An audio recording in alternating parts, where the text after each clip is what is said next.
Les vivants et les dieux, symboles et religions, par Michel Cazenave.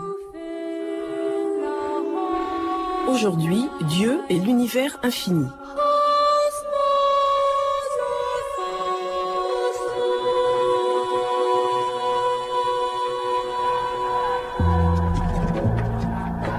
Dans l'Antiquité et durant le Moyen-Âge, on avait classiquement considéré que l'univers dans lequel nous vivions, l'univers connu, c'est-à-dire en fait le système solaire, l'univers donc était fini et d'une certaine manière était contenu dans une sphère. Et on sait qu'il y avait une sorte d'horreur de l'infini, ce qu'on appelait l'apeiron, qui en fait était assimilé à l'indéfini, d'une certaine manière à l'indéterminé, à l'informe en quelque sorte.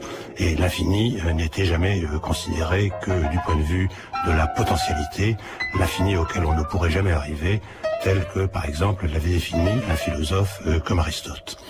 Et puis, au fur et à mesure que les siècles ont passé, on a vu un néoplatonicien, un disciple lointain de Pythagore en même temps, comme Proclus, avoir une sorte d'intuition de ce que pourrait être ce que l'on appelle aujourd'hui un infini actuel, c'est-à-dire un infini réalisé, un infini en acte, en fin de compte, qui va être réellement formalisé à sa manière à lui, bien entendu, par un mathématicien comme Ibn Tabrit de l'école du Caire au Xe siècle. Mais en réalité, le problème se pose toujours précisément de qu'est-ce que l'infini, et peu à peu la théologie du Moyen-Âge a imposé l'idée qu'il y avait au moins un infini actuel, un infini en acte, que cet infini, bien entendu, c'était la divinité, et ça va être la grande révolution de la Renaissance, de se dire que si Dieu est infini, il n'a pu d'une certaine manière, et par rapport à sa perfection même, que créer un monde lui-même infini, et où donc s'imposera l'idée qu'il peut exister une infinité de mondes ou une infinité de systèmes solaires comparables aux nôtres. De ce point de vue-là, évidemment, c'est le renversement de toute la théologie scolastique, telle qu'on l'avait connue particulièrement à partir du XIIIe siècle. Et il est important de voir en même temps que la science moderne naît d'une révolution idéologique, pour ne pas dire d'une certaine façon d'une révolution philosophique, théologique et d'une certaine manière d'une réévaluation de la manière d'appréhender ce qu'est la divinité. Même si, par ailleurs, ensuite, le divorce sera prononcé et que ces deux faisceaux de pensée, si l'on peut dire, se sépareront l'un de l'autre. Pour nous guider dans cette exploration, nous avons aujourd'hui avec nous Jean Sedengart, professeur de philosophie des sciences à l'Université de Paris X Nanterre, qui vient de publier précisément aux éditions Albin Michel un livre Dieu, le cosmos et l'infini qui porte sur ces questions. Copernic lui-même ne s'intéressait pas directement au problème de l'infini, mais c'est en s'interrogeant sur un problème réellement scientifique, sur la structure du système du monde dans lequel nous sommes, qu'il en est arrivé à reposer dans d'autres termes le problème de l'infini. Pourquoi le problème de l'infini ? Tout simplement, si on immobilise le Soleil, si on immobilise la sphère des étoiles fixes, cette sphère sur laquelle semblent clouer complètement toutes les étoiles, les unes par rapport aux autres, donc si on l'immobilise alors qu'on la faisait tourner depuis l'Antiquité, on considérait qu'elle tournait, c'était une évidence perceptive pour tous, la preuve de la finité de l'univers s'effondrait. Copernic le sait bien parce qu'en écrivant son ouvrage magistral des révolutions des orbes célestes, qu'il a publié en 1543, qui est l'année de sa mort, il avait auprès de lui, bien sûr, le grand ouvrage d'astronomie, l'Almageste de Ptolémée. Et dans l'Almageste, il était déjà question de la réfutation des conceptions infinitistes de l'univers à l'aide de plusieurs arguments, dont un qui était très fort, c'est l'argument de la rotation de la sphère des étoiles fixes. Si la sphère des fixes est en mouvement d'est en ouest, en 24 heures, ou à peu près 24 heures, ce qui tourne ne peut pas être infini. Ça, c'était l'argument. Or, comme Copernic immobilise la sphère des étoiles fixes dans son système du monde, en 1543, donc la question se pose de savoir d'où vient l'apparence de sphère des fixes. Elle vient peut-être de la projection de la sphéricité de la Terre. Ce serait donc en fait une illusion. Et donc si c'est une illusion, s'il n'y a pas de mouvement de rotation de la sphère des fixes, donc la question nécessairement se pose de savoir si l'univers est fini ou infini. Tout simplement, nous avons été jusque-là des dupes, en quelque sorte, de notre propre mouvement. Voilà que Copernic s'interroge sur le statut de l'observateur par rapport à l'observé. L'observateur terrestre, s'il est en mouvement, eh bien, il va prêter son propre mouvement inconsciemment à tout ce qui est autour de lui. On connaissait bien ce phénomène dès l'Antiquité, d'ailleurs, ce phénomène que l'on appelle couramment la relativité optique. D'ailleurs, Copernic lui-même cite Virgile, qui dans l'Énéide nous dit très souvent sur un bateau, on a l'impression que le bateau est immobile et que c'est le port qui recule, en quelque sorte.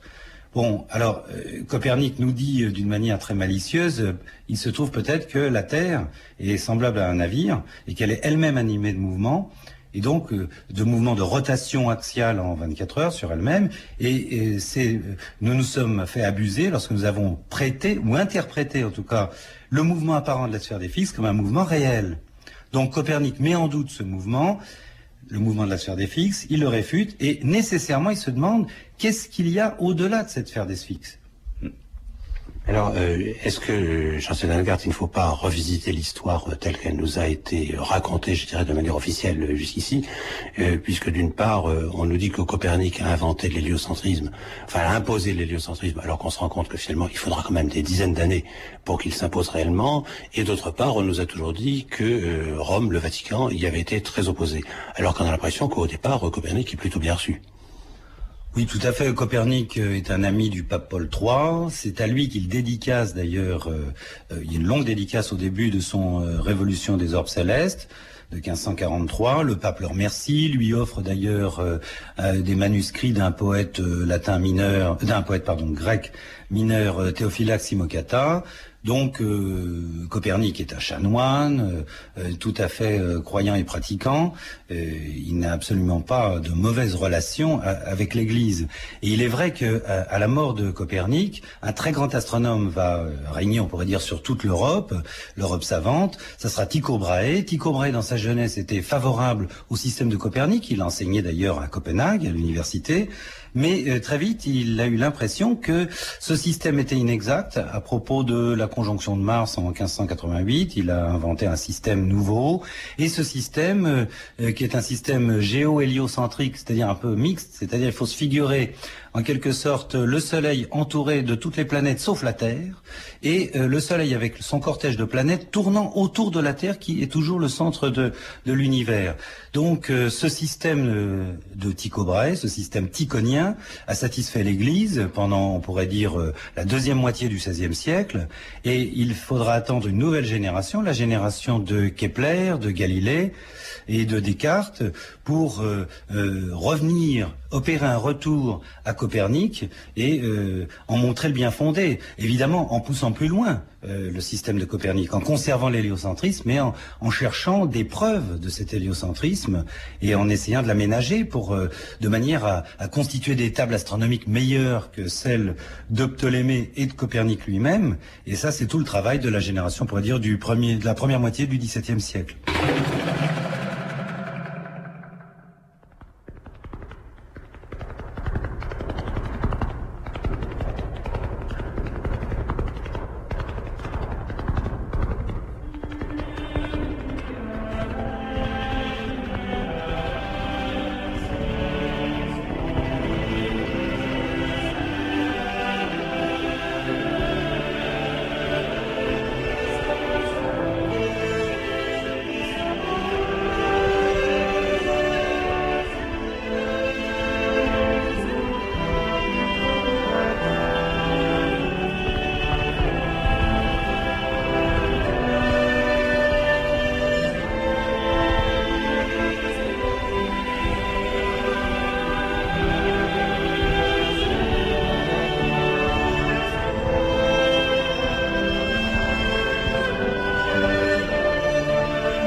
d'une certaine manière, Jean Sédangert, on peut se demander pourquoi ce retour à Copernic après Tycho Brahe, puisque d'une certaine manière, d'ailleurs on le voit très bien, le système de Ptolémée pouvait, je dirais, sauver les phénomènes. Alors évidemment, le système commençait à beaucoup se compliquer avec l'adjonction d'épicycles, etc., etc.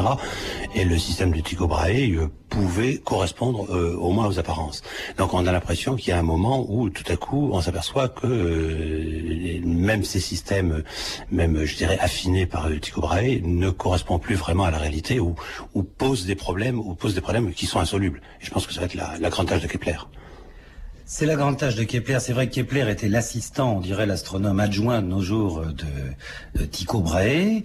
Tycho Brahe lui a donné des mesures qu'il a opérées pendant plus de 20 ans, quotidiennement, sur Mars, sur les différentes planètes, sur des comètes aussi. Et Kepler n'était pas vraiment, avait eu comme maître Michael Mestlin, qui était lui-même un copernicien convaincu, à propos d'un certain nombre de phénomènes nouveaux qui étaient apparus dans le ciel, à propos de la nova de 1572, une étoile nouvelle qui est apparue dans le ciel dans la constellation de Cassiopée, qui avait observé d'ailleurs Tycho Brahe, à propos de la très grande comète qui est restée très longtemps visible dans le ciel en 1577. Et il faut remarquer que même dans le système de Tycho Brahe, les mesures ne coïncidaient pas tout à fait avec son modèle, et donc Kepler était encore beaucoup plus exigeant, plus rigoureux, et cherchait à constituer un nouveau modèle, toujours dans l'esprit donc de son maître Mestlin, c'est-à-dire assez proche de Copernic. Et l'idée de Galilée, alors d'un autre côté, Galilée s'est dit que si la Terre est en mouvement sur elle-même, donc en rotation axiale en 24 heures, en mouvement annuel autour du Soleil, il doit y avoir des effets physiques sur la Terre qui permettent de prouver que Copernic a raison. Donc Galilée s'est en quelque sorte entêté, et c'est vrai que c'est la découverte, l'utilisation en tout cas de la lunette en 1609, qui va donner des indices à Galilée qui sont très forts, qui vont dans le sens de la confirmation du copernicianisme. Alors c'est vrai qu'à l'origine, le copernicianisme de Galilée n'est pas très clair. Galilée prétend en 1597 être depuis longtemps copernicien. Il avait lui-même un maître qui était copernicien et anti-aristotélicien, mais on ne sait pas exactement dans quelles circonstances Galilée a commencé par être copernicien. Mais les arguments qui font revenir Galilée à Copernic à partir du début, on pourrait dire du XVIIe siècle, donc de l'utilisation de la lunette, qui montre par exemple que la Lune a des cratères et qu'elle est imparfaite, que qu'il y a des taches sur le Soleil, qu'il y a aussi des phases de Vénus. Là, il y a eu un certain nombre d'indices qui ont penché très fort en faveur donc du système héliocentrique de Copernic, mais non pas tel que Copernic lui-même le présentait dans son livre, c'est-à-dire encore avec une manière géométriquement très ptoléméenne, avec des épicycles, des équants, des déférents, tout un attirail, on pourrait dire un ensemble de rouages féeriques pour sauver les apparences, sauver les phénomènes. Galilée, lui, cherche en physicien des effets en quelque sorte physiquement terrestres de ce mouvement, de ces mouvements propres de la Terre. Donc là, il pensait détenir donc des indices très forts qui allaient dans ce sens, et c'est pourquoi d'ailleurs il ne démordra jamais de son attachement au copernicianisme.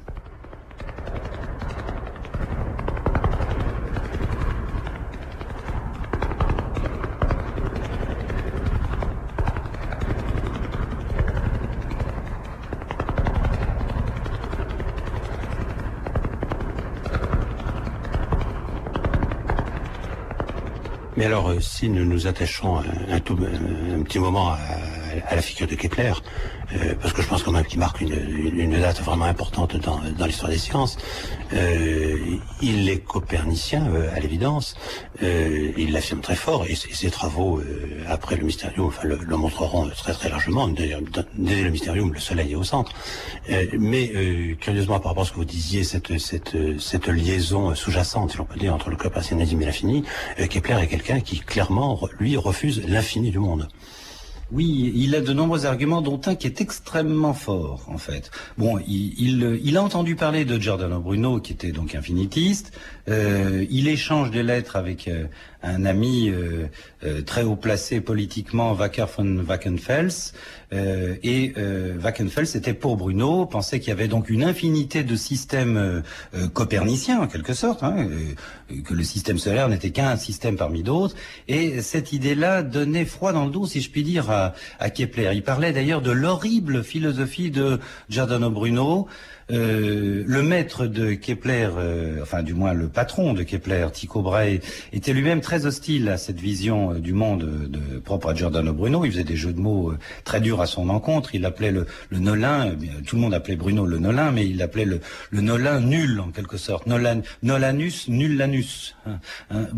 Et Kepler donc avait vraiment peur de cette idée d'un infini d'où Dieu serait absent en quelque sorte, c'est-à-dire un infini d'errance, un infini dans lequel on serait complètement perdu. L'idée qui a guidé Kepler qui se destinait d'ailleurs à la théologie protestante au départ, il hésitait entre la théologie et l'astronomie, c'est que l'univers, le système solaire du moins, représente de manière symbolique la Trinité divine. Donc, il faut qu'il y ait des proportions entre quoi? Entre le Soleil, les planètes, l'espace interplanétaire et la sphère des étoiles fixes. Il devait y avoir des proportions, des nombres, une structure harmonieuse et donc il doit y avoir un moyen de figurer le Père, le Fils et l'Esprit. Et en multipliant à l'infini donc le système copernicien, là cette recherche n'a plus de sens. Elle est vide de sens. Et alors, ce qu'il y a d'extraordinaire, c'est qu'au tout début de la découverte des 4 satellites de Jupiter par Galilée, grâce à la lunette, au tout début, Vaca von Wachenfels croyait qu'il s'agissait d'autres soleils, il n'avait pas bien compris, et Kepler a eu très peur, il croyait qu'il s'agissait lui aussi d'autres étoiles entouré de planètes, et finalement il a bien compris, il s'est senti rassuré, il a bien compris qu'en réalité c'était des étoiles, c'était en fait des planètes, comme on disait à l'époque, des planètes secondaires, c'est-à-dire des satellites de Jupiter, et qu'ils étaient à l'intérieur du système du monde. Et que d'autre part, Jupiter, entouré de ses satellites, figurait en miniature le système copernicien. Donc finalement, donc Kepler s'est senti rassuré. Le monde pour Kepler est clos, et il y a une preuve. Alors Kepler avance sur un argument extrêmement fort qui va faire pâlir les astronomes, non seulement du temps de Kepler, mais du temps de Newton, et surtout au début du 19e siècle, avec ce que l'on appelle le fameux paradoxe d'Olbers, l'astronome de Brême, Olbers, s'il y avait une infinité de systèmes solaires, il y aurait une infinité d'étoiles. Et plus on s'éloigne de notre système à nous, plus on s'éloigne dans l'univers, plus il doit y avoir d'étoiles. Donc le fond du ciel devrait apparaître aussi lumineux que la pleine lune en plein jour, et donc le ciel nocturne ne devrait pas être noir. Alors, bien sûr, c'est pas dans ces termes que Kepler s'exprime, mais cela revient à cela, cet argument-là. Si le ciel est noir, c'est qu'il n'y a pas tant d'étoiles que le croit, il n'y a pas une infinité d'étoiles. Donc, et Bruno n'a pas pensé à cet argument. Giordano Bruno n'y a pas pensé, et je ne sais pas comment il aurait pu parer trouver une objection, ou répondre à cette objection, du moins. On sait que Newton va soulever ce problème dans sa correspondance. Et donc on ne pourra lever on pourrait dire ce paradoxe, non pas seulement du temps d'Olbers au début du 19e siècle, mais surtout avec la théorie de la relativité générale.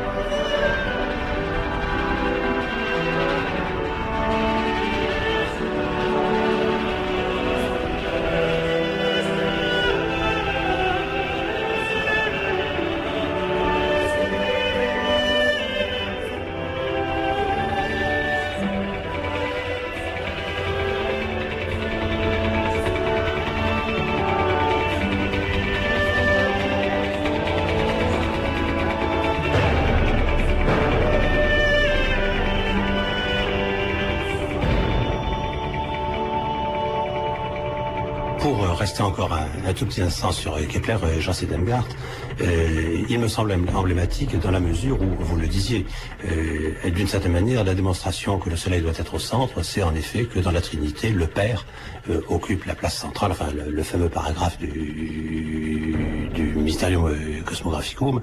Et on a l'impression avec Kepler que nous nous trouvons dans un état, je dirais, où à la fois on fait de la théologie, on fait de la science, où on est en train de fonder la science, et où finalement préoccupations scientifiques, préoccupations métaphysiques ont l'air extraordinairement imbriquées l'une dans l'autre. Oui, exactement. Et ça, c'est quand même très important. Je veux pas aller uniquement dans le sens de Pierre Duhem, qui disait que c'est grâce précisément à l'émergence du christianisme que la science est née.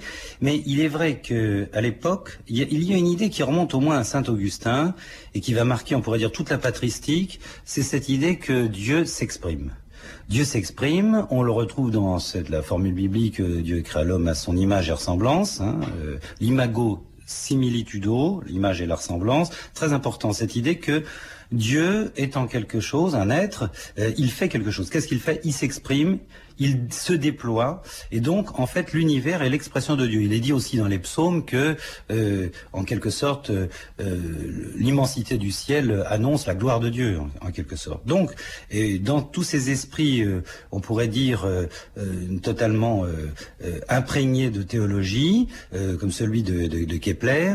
Donc, il est clair que l'univers doit avoir une structure rationnelle, mathématique, puisque Dieu, il est dit aussi dans la Bible que Dieu a tout fait selon le poids, le nombre et la mesure. Bon, donc on a de bonnes raisons de chercher la structure harmonieuse, mathématique, géométrique de l'univers. Et donc, effectivement, il doit y avoir une correspondance entre le plan métaphysique et le plan astronomique, disons, astrophysique ou cosmologique. En quelque sorte, l'univers, c'est dans l'univers que Dieu peut mirer sa splendeur, sa gloire. Et alors, effectivement, le Père est symbolisé par le Soleil. Le Fils, qui est assez curieux, est symbolisé par l'ensemble des étoiles fixes. Et le Saint-Esprit, c'est l'espace intermédiaire. On retrouve cette figure de la Sainte Trinité. Alors curieusement aussi, Kepler a dessiné dans un de ses ouvrages la lettre M qu'il retrouve un peu partout dans le ciel entre les étoiles, qui aurait voulu dire Maria en quelque sorte. Bon, donc il y a toujours une symbolique qui marche très fort, mais qui tantôt est très favorable à la science. Mais alors ce qui est quand même assez curieux, pour revenir un petit peu à ce dont on discutait à propos du paradoxe d'Olbers tout à l'heure, pour Kepler, et ça on oublie souvent de le dire, les étoiles ne sont pas des soleils. Ce ne sont pas des soleils et, à ma connaissance, seul Giordano Bruno est le premier philosophe qui a considéré que chaque étoile était un soleil, et éventuellement un soleil de type copernicien entouré de son cortège de planètes. Bon, mais pour Kepler, en quelque sorte, ce sont des points brillants dans le ciel, mais qui n'ont rien à voir avec des soleils. Il n'y a qu'un seul soleil, c'est notre soleil.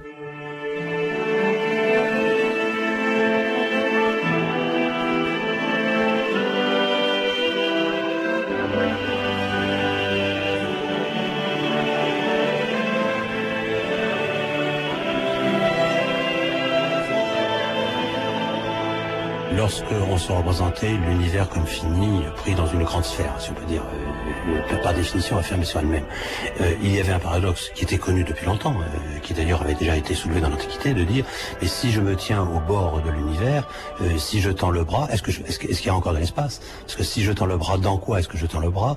C'est-à-dire, est-ce qu'il y a de l'espace au-delà, avec une nouvelle limite, et puis à nouveau ce nouveau problème? C'est-à-dire que les philosophes, je dirais, avaient bien senti qu'il y avait quand même de l'infinité sous roche, si on peut dire. Oui, exactement, puisque finalement, l'idée d'une limite n'est pas gênante. Une limite relative, on comprend très bien comment une pièce est séparée d'une autre pièce par un mur, on comprend très bien qu'un pays soit séparé par des frontières, mais une frontière, en même temps, on comprend très bien tout ce qu'on pourrait appeler des limites relatives. Une limite relative comme un fleuve qui sépare deux pays, comme l'Allemagne, puisqu'on a parlé de Kepler, bon, l'Allemagne et la France, on comprend très bien que le Rhin sépare et en même temps unit ce qu'il sépare. Et finalement, l'Allemagne et la France sont toutes les deux dans l'étendue et il y a une ligne qui les délimite, bon, qui les sépare et qui les unit. Donc, ce qui fait que nous sommes des rivaux et des riverains en même temps. Bon, mais si on essaie de concevoir une limite ultime, une limite absolue, je l'appellerais celle-là absolue, par opposition à toute limite relative que nous observons tous les jours dans la vie courante. Bon, là, on tombe sur quelque chose d'impensable. Et ça sera l'argument des infinitistes, comme Bruno, par exemple, à la Renaissance.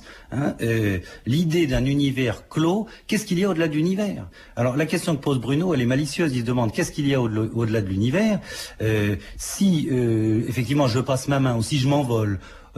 C'est des questions que l'on se posait dans l'Antiquité, comme vous aviez rappelé. Effectivement, déjà, Épicure se pose la question, si je passe ma main. Lucrèce, 2 siècles plus tard, donc 1 siècle avant Jésus-Christ, va se demander si j'envoie un javelot au-delà de la sphère céleste.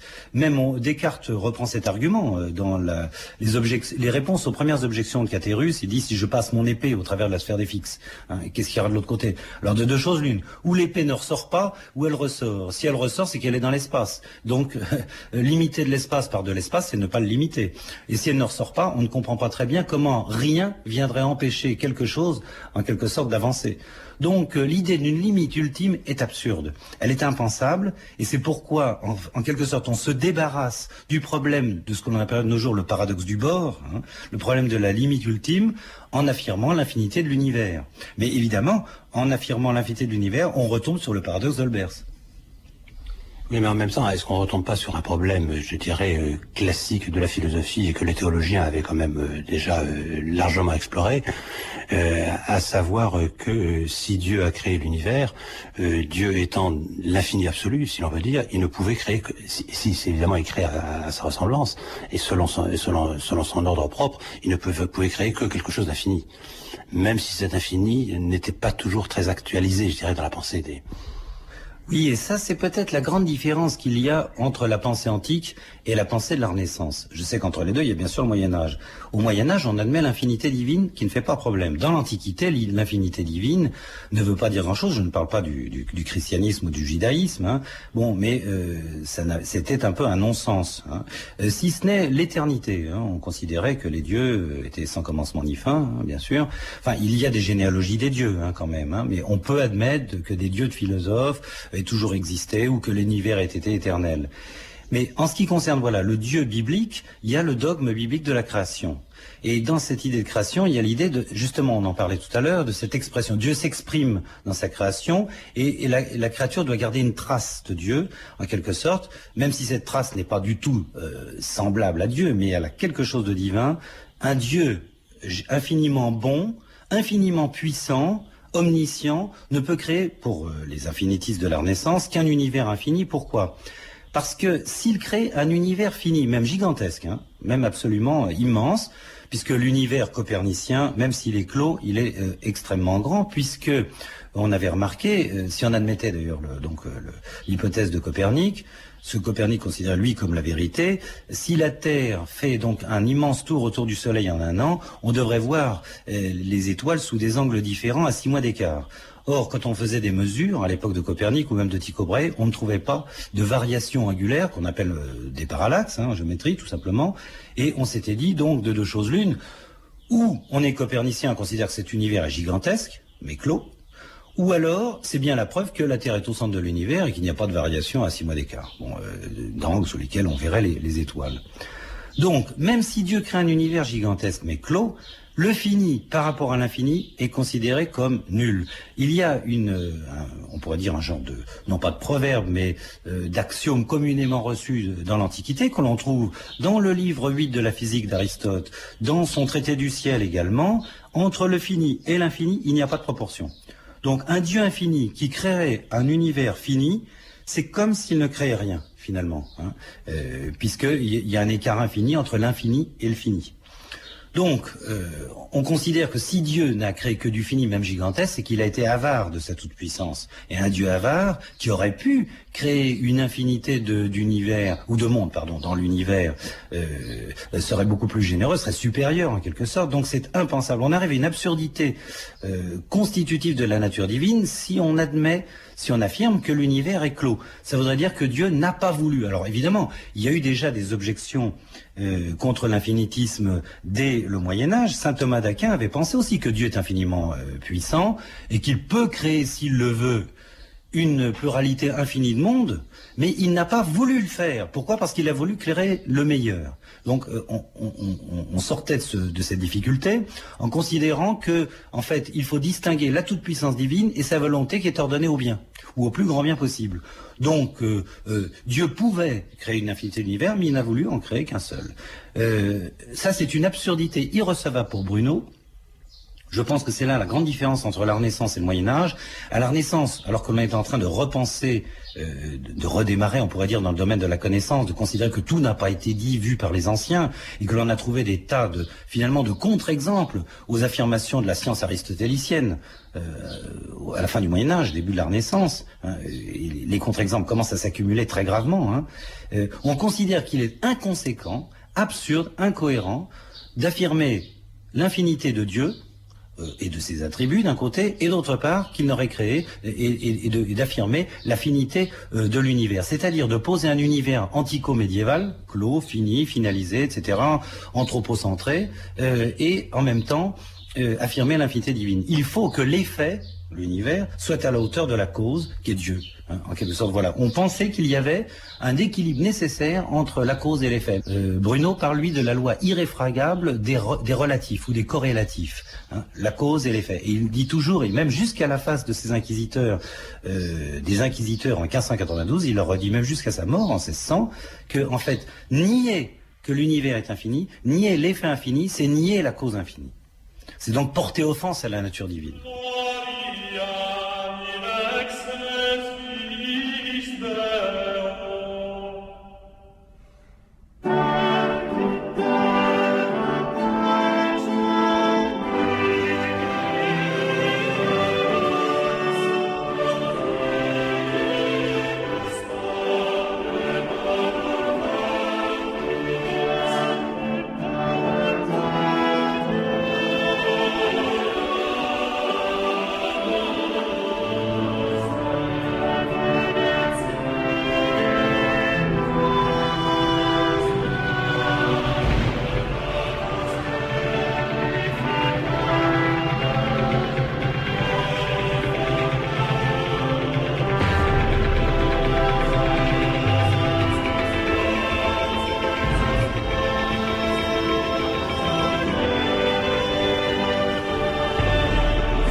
Une question qui s'ajoute, si on peut dire, Schwarzenegger, à savoir que si on considère que l'univers est infini, on est obligé de poser la notion de l'infini actuel, c'est-à-dire l'infini effectivement réalisé.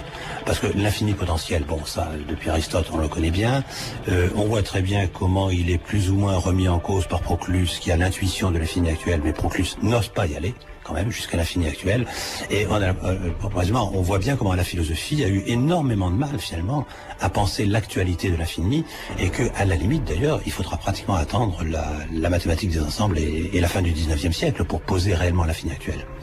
Oui, c'est ça qui fait toute l'originalité d'une recherche sur l'infinité cosmique telle qu'elle a pu se présenter à partir de la Renaissance et jusqu'à la fin de l'âge classique. Effectivement, quand on réfléchit sur l'infinité, sur l'infini actuel, c'est quand même intéressant de souligner qu'au Moyen-Âge, on a fini par aboutir à un consensus unanime entre théologiens pour admettre l'infinité divine en acte. On n'imagine pas un Dieu en devenir, un ver de Gott, comme disent les Allemands, un Dieu qui sera en devenir et qui se réaliserait progressivement.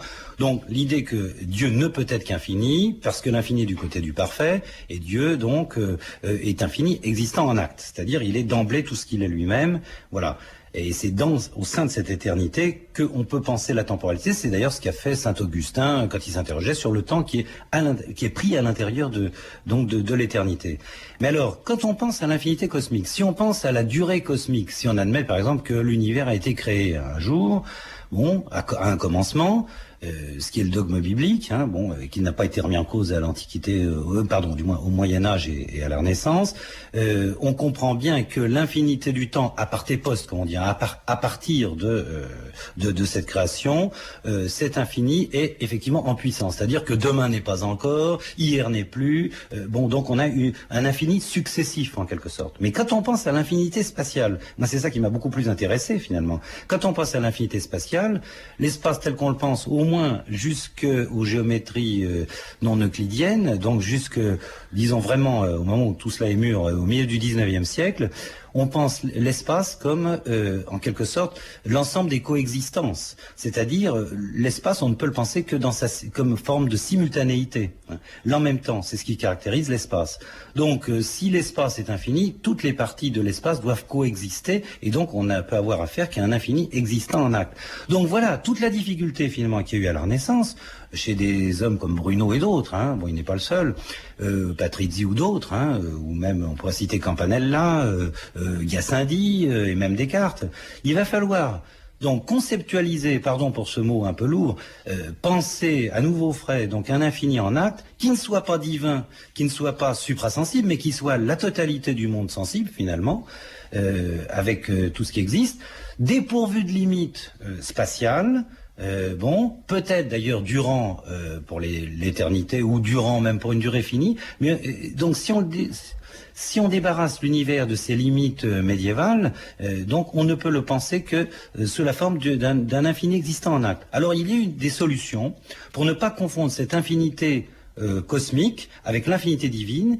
On pourrait dire que l'infinité cosmique c'est une infinité de dispersion, de déploiement, de dispersion spatiale, c'est-à-dire que les planètes sont les unes à côté des autres et les soleils les uns à côté des autres, etc., enfin coexistent ensemble, mais on pourrait dire qu'ils sont pris dans la dilution spatio-temporelle, ils sont séparés les uns des autres, chaque monde est fini, et l'univers fini c'est quoi? C'est un univers illimité, mais constitué d'une infinité, selon le nombre, de mondes qui sont finis, chacun en leur genre, chacun pour sa part du moins.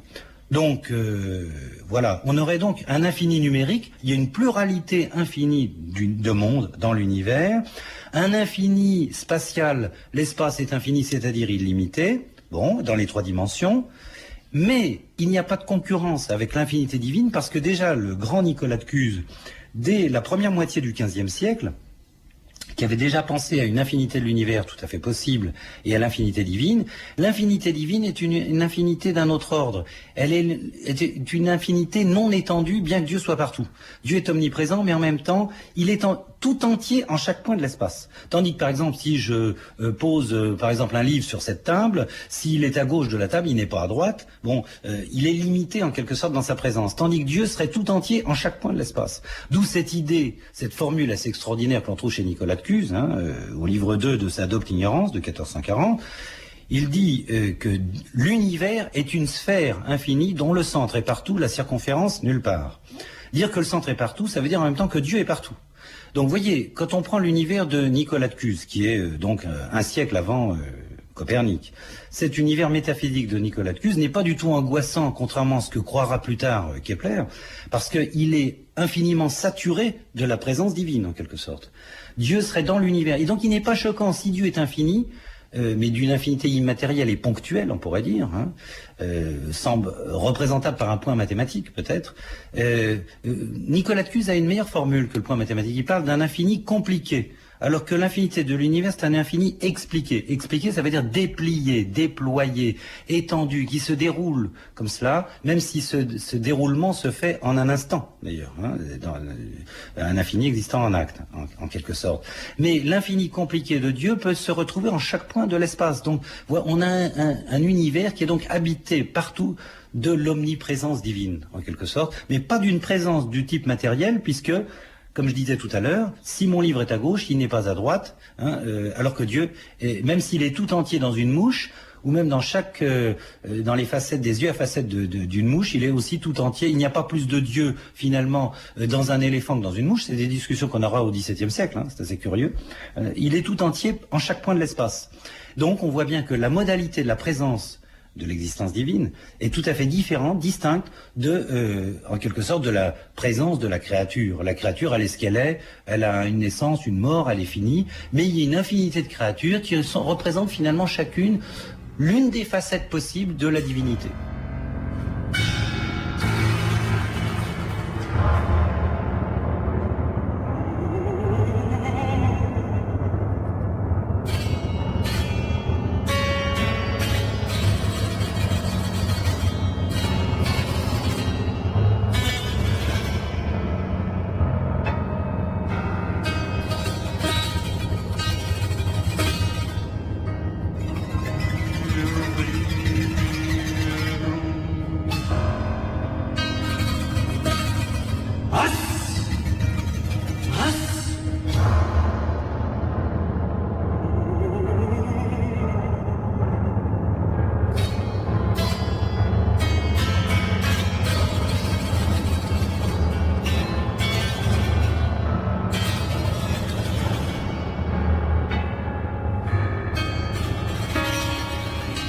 Lorsque nous parlons, par exemple, comme vous l'avez fait, Jean Sennengart, de l'infinité cosmique éventuelle ou de l'infinité de Dieu, est-ce qu'on ne se trouve pas en même temps devant ce problème angoissant qui était très long à résoudre, d'admettre qu'il peut y avoir plusieurs ordres d'infini, plusieurs natures d'infini?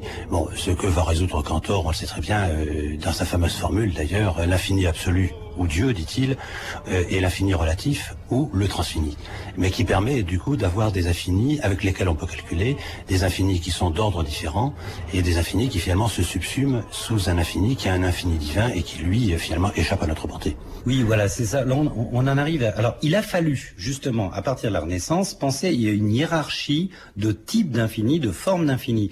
C'est très important parce que finalement, la métaphysique et la théologie ont été obligées d'aménager ce concept d'infini, penser plusieurs types d'infini en acte, et voilà qui va préparer la marche, finalement, va préparer l'esprit européen à la création, par exemple, du calcul infinitésimal, où on pourra penser l'infiniment grand, l'infiniment petit, et dans l'infiniment petit, on pourra distinguer des ordres d'infiniment petit. Un D2 n'est pas un D3, un D3 peut être négligeable par rapport à un D2 est négligeable par rapport à un D, etc.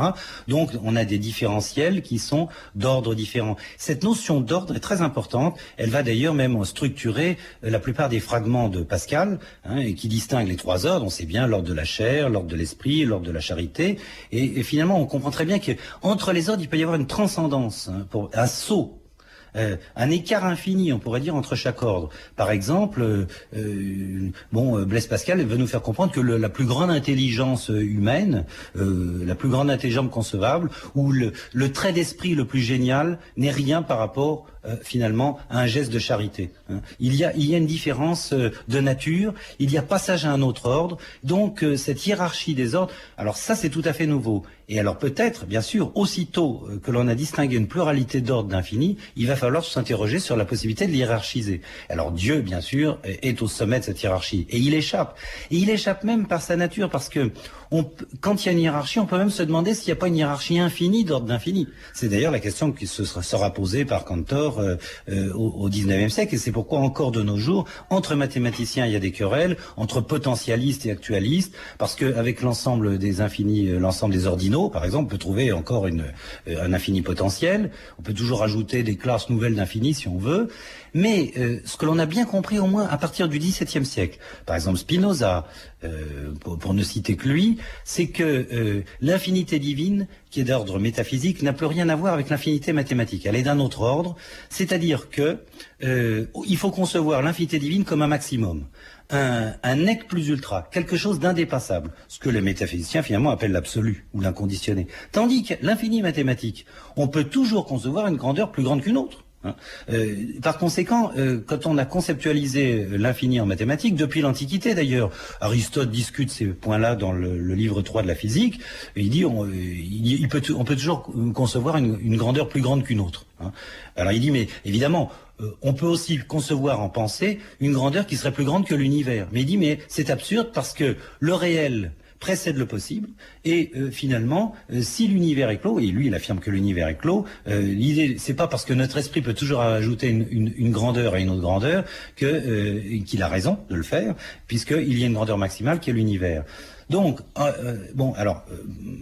très, très habilement, Aristote dit finalement, les mathématiciens parlent beaucoup de l'infini, mais ils ne s'en servent pas. Ils le contournent. Ils veulent parler d'une grandeur aussi grande qu'on voudra, en réalité. Bon.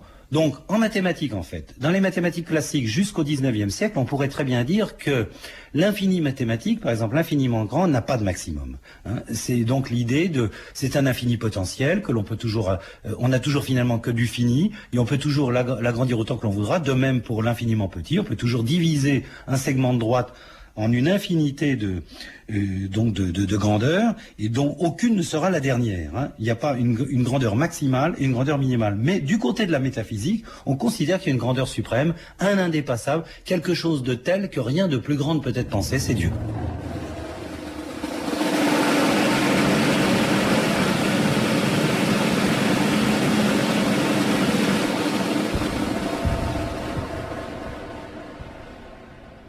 Il y a quelqu'un dont il faut tout de même parler, Jean Settengart, parce qu'il est absolument emblématique et parce qu'il pose en même temps un grand problème par rapport à tout ce que nous avons dit, c'est Giordano Bruno, dans la mesure où il est copernicien, où il envisage effectivement une infinité de mondes et où, en même temps, par ailleurs, par rapport à l'existence de cet infini, lui, apparemment, ne semble pas beaucoup croire à la transcendance.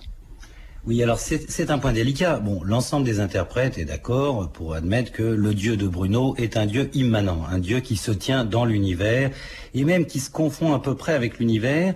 C'est un des points que toute sa vie Bruno va développer jusqu'à son dernier ouvrage de 1591, le De Immenso, et Innumerabilibus. Ouvrage qu'il a publié à Francfort, avant d'être emprisonné finalement, avant son retour en Italie. Alors, Bruno distingue bien sûr l'infinité divine et l'infinité cosmique. Bon, ça il le dit très clairement dans tous ses ouvrages.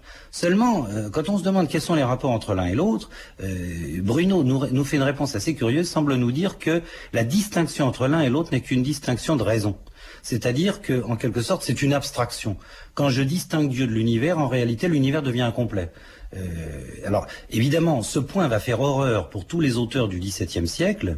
On sait très bien que Bell, à la fin du XVIIe siècle, dans son dictionnaire historique, va dire que de Spinoza et de Bruno, il va les considérer comme deux philosophes très proches l'un de l'autre, par la pensée en tout cas, il va dire que ce sont des unitaires outrés. C'est comme ça qu'il les définit. Alors évidemment, on va considérer que, alors tantôt on verra dans Bruno un matérialiste, athée, d'autres, on pourra le concevoir aussi comme un homme qui absorbe tout l'univers en Dieu. Bon, c'est aussi possible. Il y a même des textes où Bruno parle de la transcendance divine. C'est assez curieux. Il arrive souvent que Bruno emploie le vocabulaire de ses adversaires. Et il essaye même plusieurs masques, comme on le faisait à Venise, parfois, dans des fêtes. Et Bruno ajoute toujours que ça n'est pas à travers les yeux des autres qu'il va voir la réalité, mais à travers ses propres yeux à lui. Mais ça ne l'empêche pas d'essayer différents vocables, en quelque sorte. Par recoupement, on sait que Bruno est plutôt immanentiste.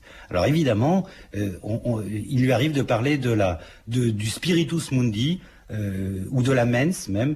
Il aimait bien citer d'ailleurs une formule très célèbre de la poésie latine, mens agitat molem, spiritus intus alit, l'esprit souffle partout, à l'intérieur des choses, et l'esprit meut la matière, la masse matérielle, cet esprit se mélange au grand corps de l'univers. Ça, c'est la conception que Bruno a finalement des rapports entre Dieu et l'univers. L'univers exprime Dieu, mais alors, il y a quand même une distinction métaphysique à opérer. Dieu, on pourrait dire, se confond. Dieu, il serait du côté de la complication. C'est-à-dire, quand on remonte vers l'unité de l'univers, on arrive à Dieu. Mais l'univers lui-même, si on essaye de l'isoler abstraitement, c'est quand on descend de l'unité de l'un et qu'on va vers le multiple. Là, on se perd dans la dispersion spatiale, temporelle, et cette énumération qui va à l'infini de toutes les figures possibles qui sont des bluettes qui représentent de manière fugitive Dieu, un aspect, une facette de Dieu, finalement. Voilà. Alors, très curieusement, Bruno a transposer le vocabulaire métaphysique de Nicolas de Cuse, qui était alors là cardinal, bras droit du pape au début du XVe siècle, Nicolas de Cuse qui affirme la transcendance divine, et qui affirme même que la transcendance divine est au-delà de la coïncidence des opposés, donc c'est clair, mais Bruno, lui, opte pour la vision immanentiste de Dieu. Dieu se tient dans l'univers, et nous sommes tous des expressions de Dieu. C'est une philosophie de la joie comme la philosophie de Spinoza. À ce point de vue-là, on peut dire que Bell n'a pas tout à fait tort de rapprocher Bruno de Spinoza. Et donc il y a une parenté entre les hommes, il y a une parenté entre tous les habitants de tous les mondes. Finalement, il y a une possibilité de concevoir l'harmonie cosmique comme tout coïncident vers un point unique qui est ce Dieu qui est omniprésent.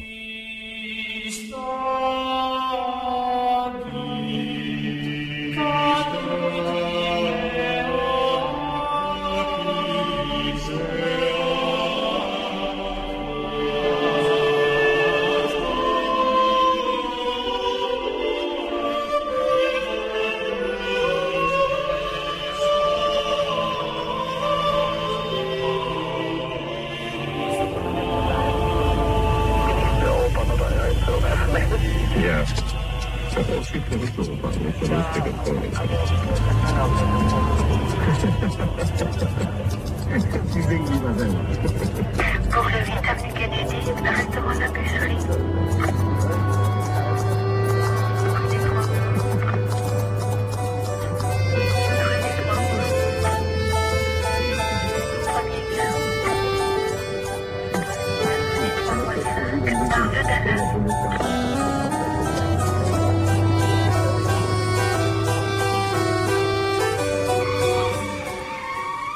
Livre.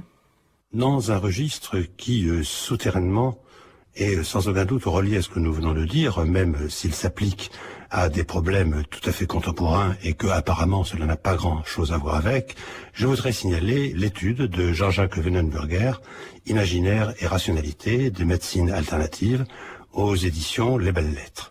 Le constat de Jean-Jacques Wenenberger est celui que tout le monde fait aujourd'hui, à savoir que la médecine scientifique se trouve en crise, une crise de confiance de la part du public, et que d'une certaine manière, nous nous trouvons beaucoup plus de la part des patients précisément, devant quelque chose qui relève d'une religion de la nature, en même temps d'un culte du moi, tout ce que l'on appelle le développement personnel, et d'une certaine façon d'une confiance dans la magie de l'invisible, ce qui donne d'ailleurs l'un des plus beaux textes de Jean-Jacques Wenenberger sur ce qu'il appelle la tentation du sacré et le primat de l'énergie, que cette énergie soit évidemment généralement conçue sur le mode des anciennes techniques, par exemple chamaniques, ou alors sur le mode des philosophies orientales, particulièrement du taoïsme, tels que nous les avons importés de Chine. Et de ce point de vue-là, on sait qu'il y a une sorte de crédit qui est accordé aux médecines non occidentales, à ces médecines parallèles, comme on les appelle aujourd'hui, que Jean-Jacques Wenenberger essaie d'évaluer, mais en trouvant les instruments d'évaluation, car il est bien évident qu'on ne peut pas les évaluer de la même manière qu'on évalue la médecine scientifique, et où, par rapport à cet engouement du public, d'une part, par rapport à la crise de la médecine officielle qu'il a relevée, il essaie de voir quels pourraient être les chemins d'une reconnaissance mutuelle de ces deux médecines, de leur domaine d'authenticité, de leur domaine de validité, et finalement, sur quoi elles s'appuient, soit en tant que mécanisme physique, soit au contraire en tant que représentation symbolique, représentation finalement relevant de ce que traditionnellement on appelle l'âme, et qui aurait évidemment, et je pense qu'on le reconnaît de plus en plus aujourd'hui, qui aurait son influence sur l'organisation somatique elle-même. Il me semble souhaitable de conjuguer technique et sagesse, artifice et nature, d'allier même la fine pointe de l'informatique avec les intuitions et les performances du plus vieux chamanisme. Il savait déjà opérer, dans les sociétés traditionnelles, des changements sur les organismes en intervenant sur les images les plus surnaturelles de l'âme. Nous devons tenter cette réconciliation de nos patrimoines pour assurer notre survie et améliorer notre vie. Et puisque nous parlons de ces mondes symboliques, je voudrais attirer l'attention, même brièvement, sur l'étude de Waltraud Verlhaguet, Comment suivre Dieu quand Dieu n'est pas là, aux éditions du Cerf. De quoi s'agit-il au juste? C'est d'une réflexion sur l'expérience et l'expérience mystique de Mathilde de Magdebourg. Mathilde de Magdebourg, qui vivait au XIIIe siècle, dont nous avons gardé un texte qui est certainement l'un des sommets de la littérature mystique, la lumière fluente de la divinité, et dont l'expérience est marquée par quelque chose de tout à fait particulier, c'est que généralement, après une période d'extase, Dieu a été pratiquement tout le temps absent de sa vie, et où donc la mystique pour elle, la démarche mystique, consiste à suivre Dieu dans son absence.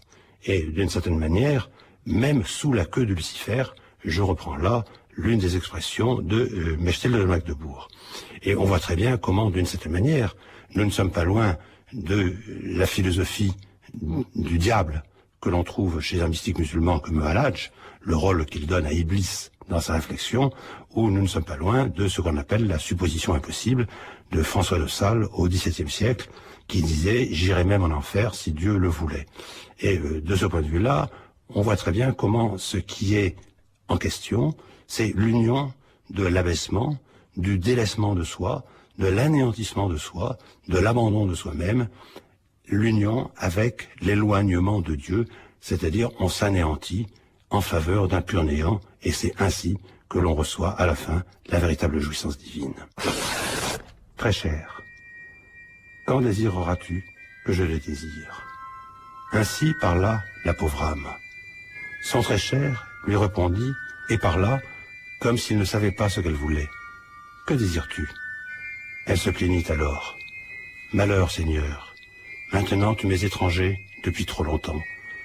Si je pouvais te gagner par enchantement, que tu ne puisses trouver de repos qu'en moi, ah, comment serait alors l'amour? Tu devrais alors me prier de garder mes sens. Et puis, en changeant radicalement d'horizon, c'est-à-dire en nous intéressant à cette période charnière ou à ces périodes charnières qui ont vu le passage de ce que nous appelons aujourd'hui le paganisme ancien au christianisme, je voudrais attirer l'attention sur un petit opuscule qui vient de paraître aux éditions L'Escampette, La lamentation de la vieille femme de Berre. La vieille femme de Berre, c'est en réalité un poème qui date à peu près du 8e ou du 9e siècle après Jésus-Christ, qui nous vient de l'ère culturelle celte, plus particulièrement d'Irlande d'ailleurs, et où cette vieille femme de Berre, à peu près tout le monde s'accorde pour dire que c'est une épiphanie, en fin de compte, de la grande déesse mère à laquelle, on le sait, croyaient très fermement les anciens Irlandais. Et c'est une vieille femme qui est devenue une nonne, qui est entrée au couvent et qui, sur ses vieux jours, dans une analogie filée tout au long de l'œuvre entre la mer, l'océan bien entendu, et la vie, réfléchit sans arrêt sur le flux et sur le reflux des vagues qui renvoie évidemment au jeu de la jeunesse qui lui est passée, de la vieillesse dans laquelle elle est entrée. Et de ce point de vue-là, on voit effectivement comment il y a cette sorte de dialogue entre l'esprit païen, l'esprit de bonheur, si l'on peut dire, l'esprit de communion avec la nature, et puis le retirement de soi et l'approche des royaumes de l'au-delà. Avec la vie, un dépôt me fut confié. Le flux de mes jours l'a sauvegardé. Merci, Jésus, fils de Marie. Le reflux est là, les pleurs ne sont de mise. Malheureuse, l'île sur la mer immense, reflux, puis flux, une suite sans terme. Mais moi, que puis-je attendre? Jusant est là, tout flux banni à jamais. Aujourd'hui, je ne reconnais rien, aucun lieu, aucun moment, rien. Tout ce qui vient de par le flux, tout reflue, tout. Jusant est là. Les livres aujourd'hui. Imaginaire et rationalité des médecines alternatives de Jean-Jacques Wunnerbugger aux éditions Belles Lettres. Comment suivre Dieu quand Dieu n'est pas là de Waltraub Verlagey aux éditions